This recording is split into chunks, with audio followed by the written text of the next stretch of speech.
A vida é uma peça de teatro que não permite ensaio.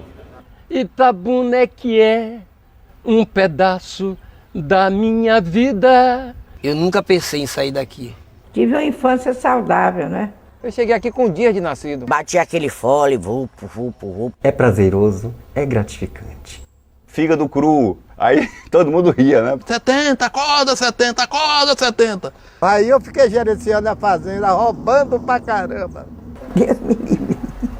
Quem é o pai da criança? Quem é o pai da criança? É a puta que pariu. Ele dispensa a mamãe e atravessou. Ai, pensa a mamãe.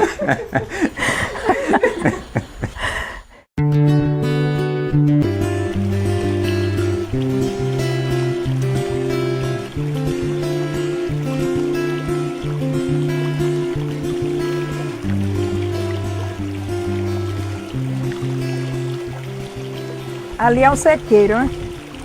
Aí eu vinha lavar roupa ali e atravessava aí, ó. Subia aquela serrinha e ia para lá, pro outro lado da...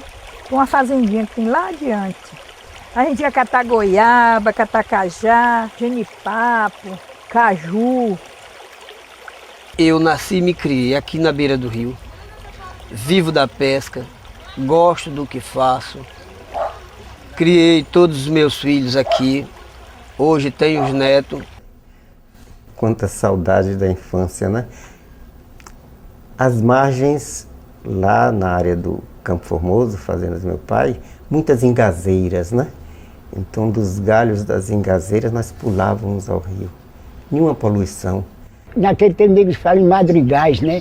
Mas não, de manhã cedo ia tomar banho ali, despido, era uma beleza. Uma outra recordação do Rio Cachoeira, essa nos envolve em tristeza.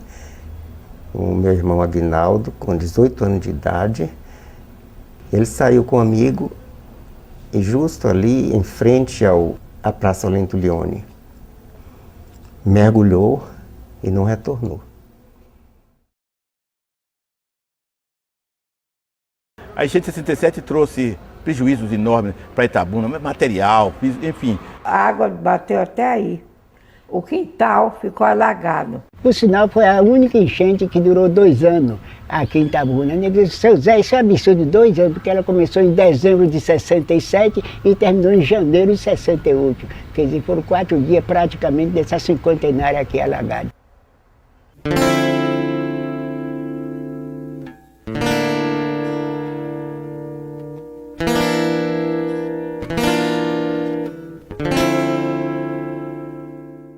Nós morávamos à beira do rio, lá embaixo. Naquela época era um rio limpo, o povo pescava no rio. Em 76, quando eu cheguei aqui, eu comecei a lavar de ganho. Existia muitas lavadeiras que lavavam no rio. Tinha eu e várias mulheres que não moram mais aqui. Praticamente resta só eu. Aí as nossas mães começavam a lavar, bater papo. Cantava a roda, contava a história. E nós tomar banho, brincar. Além de nós nadarmos, brincarmos, sorrir, a gente bebia água do rio também, porque não tinha sujeira na água, né? Era Taboca, hoje Itabuna, a cidade Grapiúna.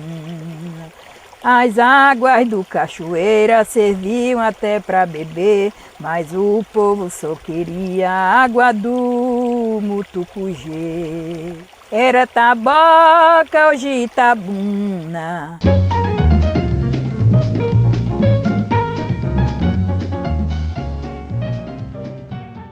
O nome Itabuna é um topônimo de origem indígena que significa Ita, pedra, Una, preta. E as pedras pretas que rolam no fundo do rio Cachoeira deram nome à cidade. Um nome de descendência indígena, um nome brasileiro. O rio não tem nenhuma queda d'água no seu curso. Ele é apenas o leito, tem muitas pedras pretas, daí o nome. Aí quando o rio tem algumas enchentes, algumas cheias, o que acontece? A água fica encachoeirada por causa do leito do rio.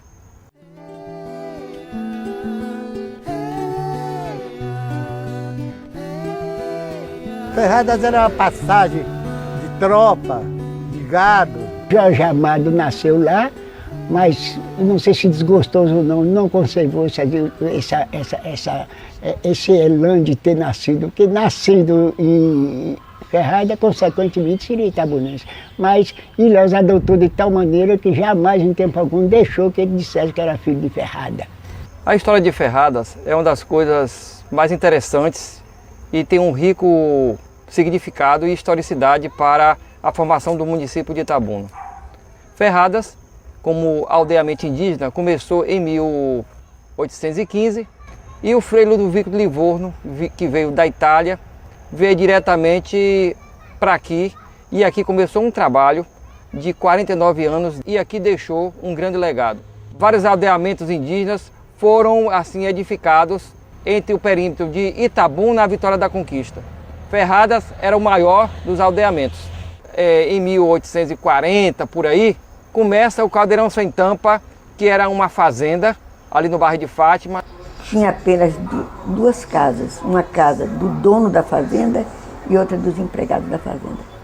Ali foi o primeiro núcleo habitacional, umas 4 ou 5 casas, e seu Manuel Cidade estava ali. Depois chega em 1847, o Félix Severino do Amor Divino se instala entre o bairro da Conceição e o Góes Calmon. A sua casa, ele fez ali da fazenda Marimbeta, que foi outro arruado. Então aí começou a formar o arraial. Esse arraial chamava Tabocas. E depois, primeira saga foi sergipano, mas depois vieram os sírio-libaneses, árabes. A região Cacaueira e Itabuna tem uma presença muito marcante da colônia libanesa. Acontece que os libaneses, no fim do século XIX e no começo do século XX, vieram fugidos da perseguição religiosa lá do Líbano.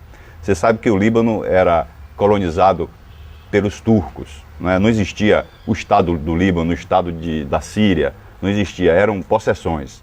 Então, depois da Primeira Guerra, eles, revoltados porque não ganharam independência, começaram a fugir para o Brasil, tanto antes do século XX como no começo do século XX. E eles fugiam com passaporte turco, porque quando eles não tinham pátria, eles tinham que ter algum passaporte. E por isso que Jorge Amado até colocou no livro Gabriela, chamando Nassib de turco, e ele ficava muito irritado com isso, porque os turcos eram inimigos dos árabes, porque eles dominaram os árabes durante vários séculos. É por isso que eles não gostavam. E chegavam aqui, inclusive, e trocavam de nome.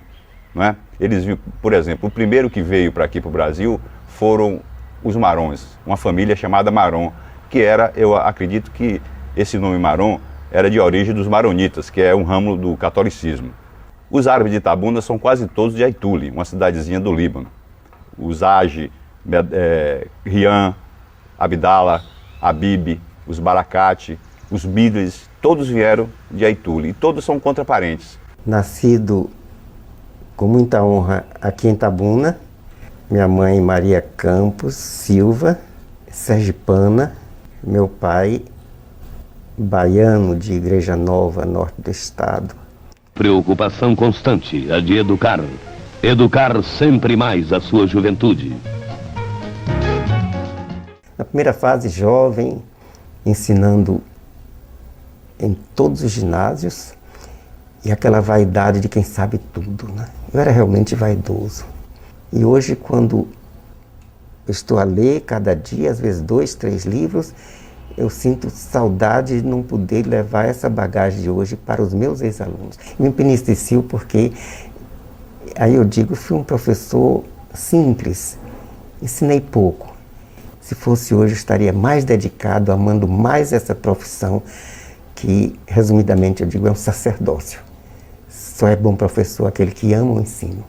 As mulheres não tinham como estudar, porque os colégios que havia aqui era somente para homem, não havia colégio para mulher. As famílias que tinham recursos, os filhos estudaram na Bahia, no Rio. A mulher tinha que, se fosse trabalhar, tinha que trabalhar como professora de música, como professora primária. O homem não estudava no colégio de mulher, a mulher que não estudava no colégio de homem, eu botei para os dois sexos. Então, fiquei com o infantil. Mas quando os meninos terminaram o infantil, os pais exigiram de mim botar o primário. Eu entrei, botei o primário, mas não botei com o nome de Gato de Botas, porque o Gato de Botas era um infantil. Botei Nossa Senhora da Glória, mas ninguém chamou Nossa Senhora da Glória. Até o fim foi Gato de Botas. Tive a honra de inaugurar o primeiro prédio escolar de Itabuna, na escola Lúcia Oliveira, onde eu tive, graças a Deus, a satisfação de fazer meu curso primário. Meu pai separou da minha mãe, foi embora. Ela não teve condições de me manter no colégio, eu saí. Eu achava que aos 10 anos, depois de 10 anos, eu ia pular, jogar bola, brincar, mas não. Naquela época a gente ia trabalhar mesmo.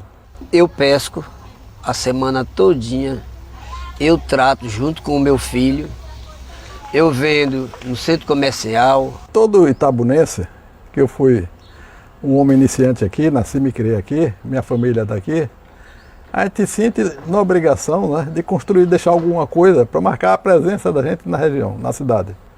E aqui em Itabuna não tinha nada que reunisse os produtores, e os produtores não só da agricultura como da agropecuária. O parque de exposição demorou 18 anos para ser construído. Foi uma ideia nossa e com a ajuda da CEPLAC e dos fazendeiros nós conseguimos terminar o sonho. Com a nossa própria participação, né? Porque nós financeiramente nós ajudamos também bastante. Vim para conhecer o sul da Bahia, mas a fama em Jiquié é de que aqui se matava muita gente. Mas eu digo, eu só vou para lá trabalhar, eu não vou para lá ser valente. Prova está que estou vivo até hoje aqui.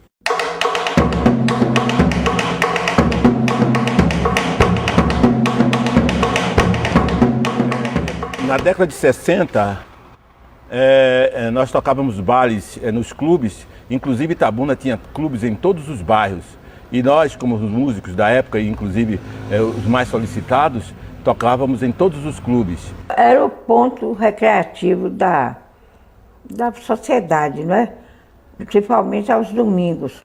O Grapiúna, primeiro não era o Grapiúna, o primeiro era Clube Social, Itabuna. Eram dois clubes que lutavam um com o outro, eram concorrentes um do outro. E as pessoas que iam lá eram selecionadas. Os pais eram sócios e os filhos tinham direito a frequentar. Situado em local privilegiado, o Grapiúna Tênis Clube é sem dúvida um dos recantos mais acolhedores da jovem cidade.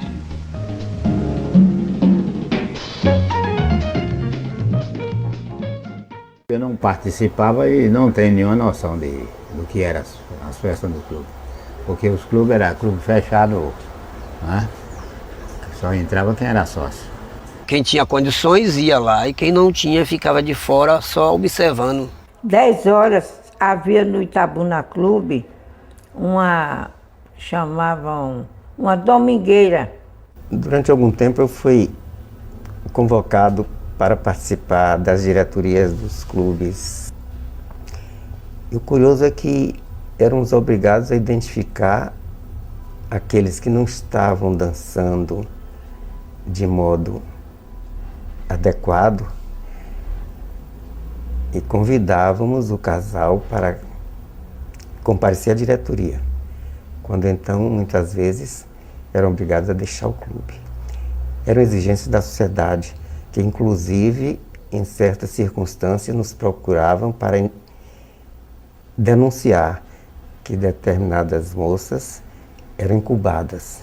O termo incubado significa, hoje, usando a linguagem muito franca, né? Não eram mais virgens. As moças de família, se fosse deflorada, a família tem que expulsar de casa, né? Tinha que ir para o Baixo Meretrício, ou sair da cidade. Se tivesse importância econômica... Geralmente não ficavam na cidade, não. É uma sociedade patriarcal, machista, preconceituosa. Hoje não se concebe uma atitude desta.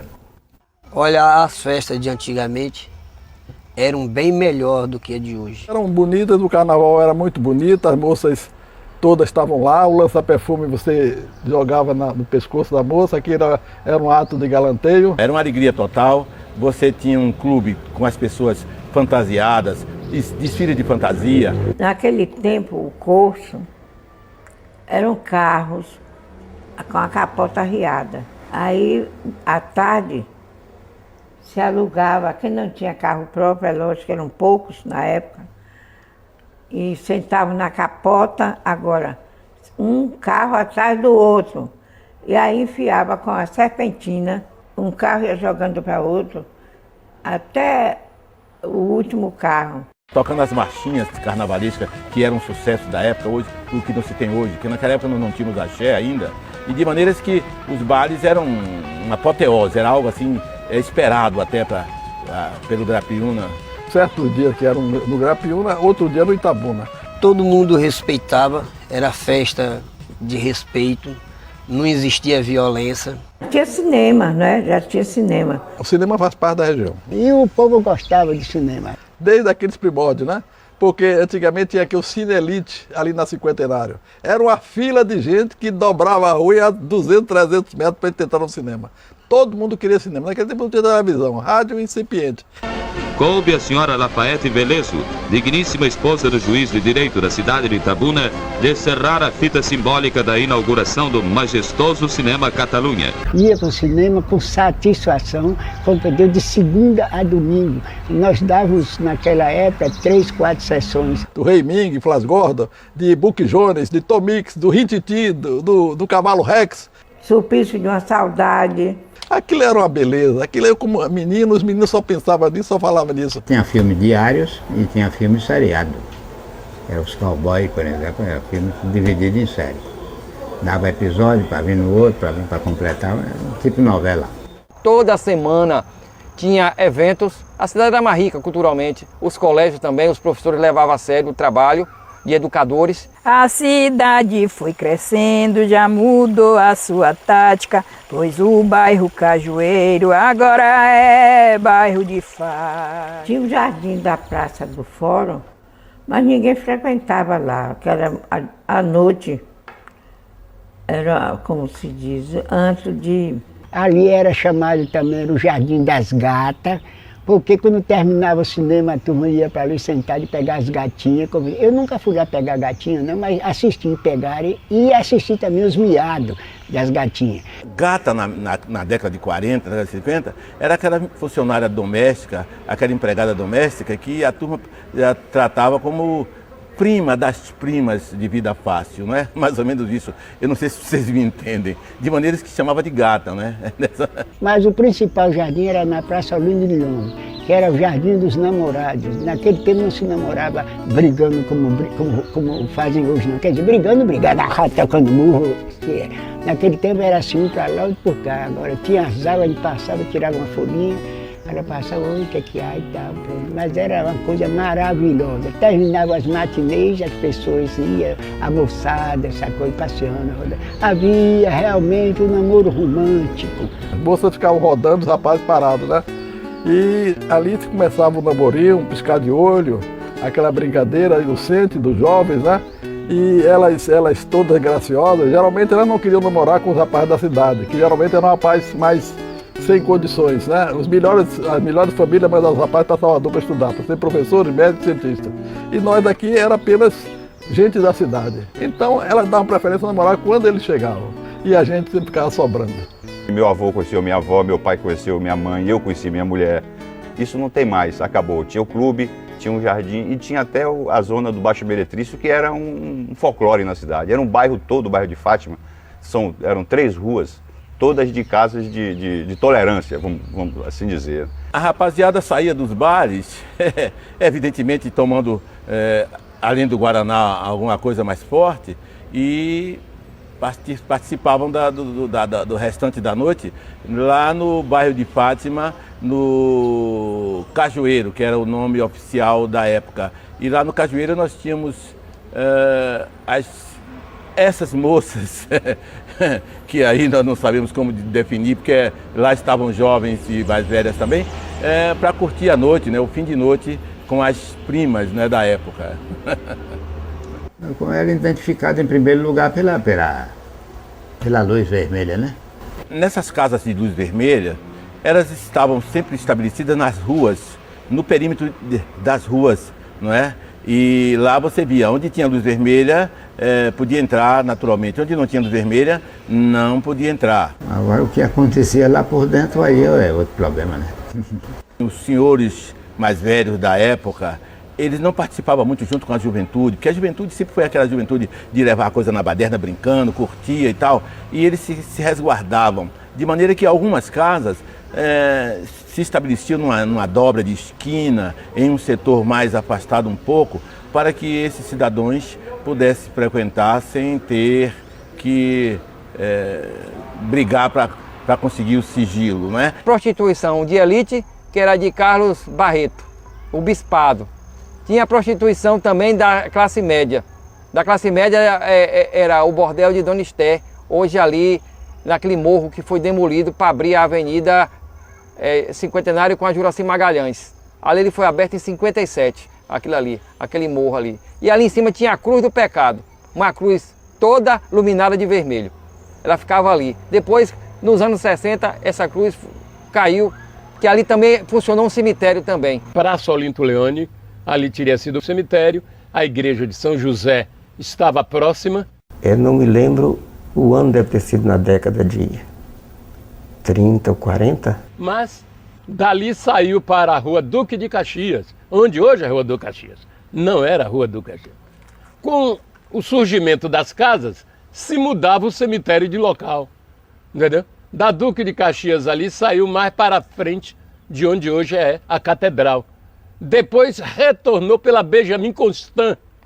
E antes de Benjamin Constant era chamada Rua do Cemitério. Que também não se chama mais Benjamin Constant, e sim Rua Rufo Galvão. Curioso, quando eu era menino, e nós ficávamos em grupo, impressionados com o trabalho das máquinas, reduzindo o aclive da ladeira, vendo ossos de pessoas falecidas, né? Posteriormente é que foi transferida para a atual área da Santa Casa de Misericórdia, ao lado do Hospital Calixto Midledge, que chamava-se antes Hospital Santa Cruz.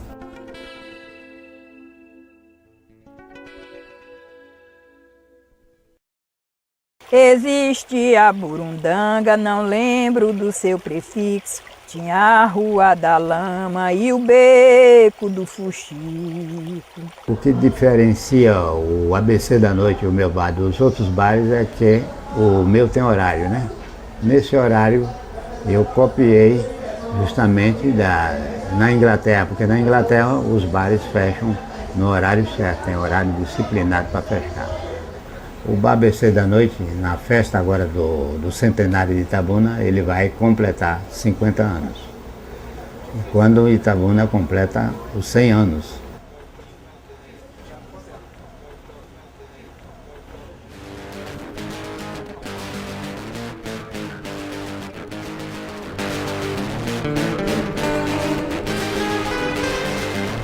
Eu conheci a atual cinquentenária com o nome de Rua da Lama, depois JJ Seabra, depois 7 de setembro. Ela nunca foi dividida em duas, era estreita, apenas o prolongamento dela que era até aqui na Praça Camancá, quando chegar dali, até chegar aqui era a Rua do Guri. A história do nome Jardim do Ó deveu-se à dupla Martelo e Martelim. Era uma crítica que fazíamos porque a praça era redonda e o engenheiro prefeito na época colocou os bancos quadrados. Daí passamos a chamar ali, compadre, no Jardim do Ó, ali no Jardim do Ó. E esse apelido pegou até hoje as instituições importantes, como o CEPLAC, etc., colocam nos ônibus Jardim do Ó.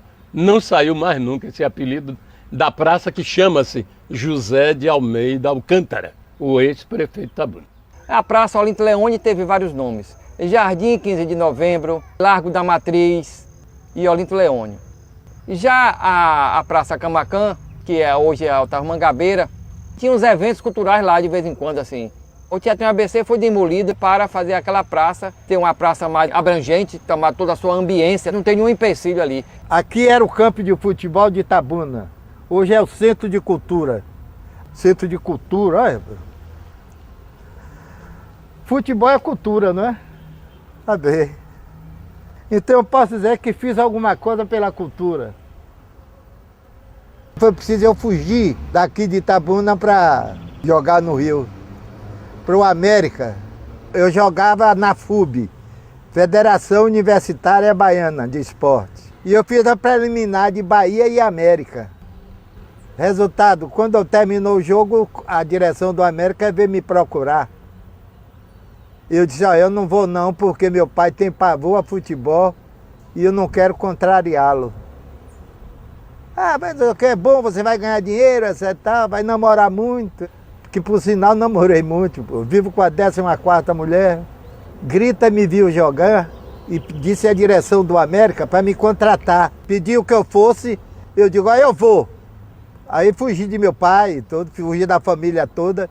3 dias depois que a família foi saber que eu estava no Rio. E de lá fiquei no América, 2 anos.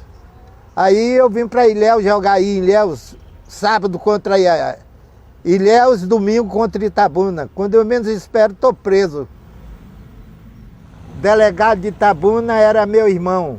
E o delegado regional, compadre de meu irmão. Entraram em um conclave e me levaram preso para aqui. Eu saí de Ilhéus para cá preso.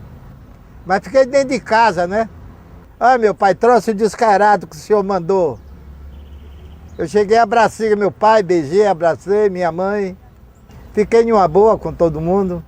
Aí ele disse, olha, você não vai voltar mais, que você vai gerenciar as fazendas. Foi o único que não quis estudar, etc. Tal. Eu digo, tá certo. Aí eu fiquei gerenciando a fazenda, roubando pra caramba. Jogava no Fluminense. Era muito boêmio. E a boemia que me tirou da seleção. Diz Flávio Costa e aquele que era o treinador Fiola, né? Eles acharam por intermédio de outros diretores, disseram, Léo é muito boêmio, você vai levar Léo? E eu fiquei na saudade de Copa do Mundo. A de 58. Bom, joguei 5 anos no Fluminense, fui 4 anos vice-campeão carioca, fui artilheiro do Rio São Paulo, e foi um time que não levava desaforo para casa, ganhava jogos da Pampa. Tele, eu, Carlalho, Didi e Escurinho. A Taça Brasil, eu fui o primeiro campeão brasileiro e primeiro artilheiro do Brasil. Ganhamos todos os times do Norte e Nordeste, ganhamos Santos e ganhamos Vasco, dentro dos próprios domínios dele. Eu tive muitas mulheres, todas elas artistas. E toda vez que havia uma briga, eu dava um apartamento, justamente porque eu morava. Porque a mulher gosta muito de dinheiro e de artista também. Eu mesmo era um artista de futebol. E aí eu fui levando a vida assim. Quando ela me chamava de Leozinho, eu me derretia todo.